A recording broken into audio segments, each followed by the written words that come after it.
And shifting focus to the latest statement, the big statement which has been made by US Secretary of State Mike Pompeo, who's in fact exposed Pakistan's atrocities, has spoken of how Hindus are unsafe in Pakistan, how Pakistan continues to target religious minorities. He's come out and said that Hindus in Pakistan are being persecuted along with other religious minorities around the world, including Christians in northeast Nigeria and Muslims in Burma.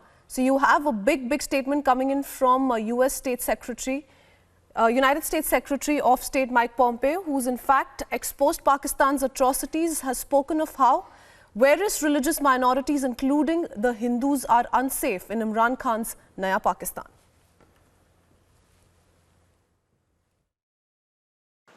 Look at the diversity of the other countries, organizations, and networks that are joining us here today. Our mission spans nationalities, political systems, and creeds. Together, we say that freedom of religion or belief is not a Western ideal, but truly the bedrock of societies. That's clear from our Declaration of Principles. It's grounded in the Universal Declaration of Human Rights. Every human being has the right to believe in whatever it is they wish, to change their faith or to hold no faith at all. Indeed, we must affirm and fight for that truth now more than ever. More than 8 in 10 people in the world today live where they cannot practice their faith freely. We condemn terrorists and violent extremists who target religious minorities, whether they are Yazidis in Iraq, Hindus in Pakistan, Christians in northeast Nigeria, or Muslims in Burma. We condemn blasphemy and apostasy, laws that criminalize matters of the soul. And we condemn the Chinese Communist Party's hostility to all faiths. We know several of you courageously pushed back against Chinese pressure by agreeing to be part of this alliance, and we thank you for that. Finally, our alliance is off on the right foot as countries do their parts to advance this mission. Tonight, I'm most pleased to announce that Poland will host the next ministerial to advance religious freedom this July in Warsaw. Thank you. I know there are conversations happening now about who will host in 2021. We look forward to that announcement soon. And the United States is committed to hosting the ministerial again here in Washington.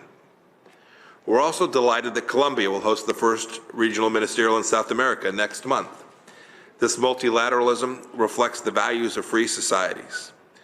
To all of our friends here today, thank you for answering for the call to freedom. Thank you for standing for the persecuted. And thank you for showing true leadership. May God bless you all, and let's keep it going. May God bless you all.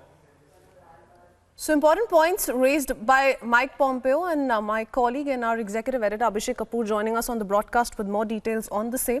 Abhishek, you know, just a few days back we had border officials from Wagha-Atari border also speaking of how the Hindu travelers from Pakistan have increased in the past 6 months and how so many of them have expressed the want to stay back in India because of the kind of religious persecution they're subjected to. And in line of the same, we have Mike Pompeo making this big statement and condemning religious persecutions which are taking place in Imran Khan's Naya Pakistan.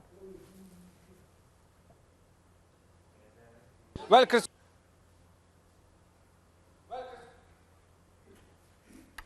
in India,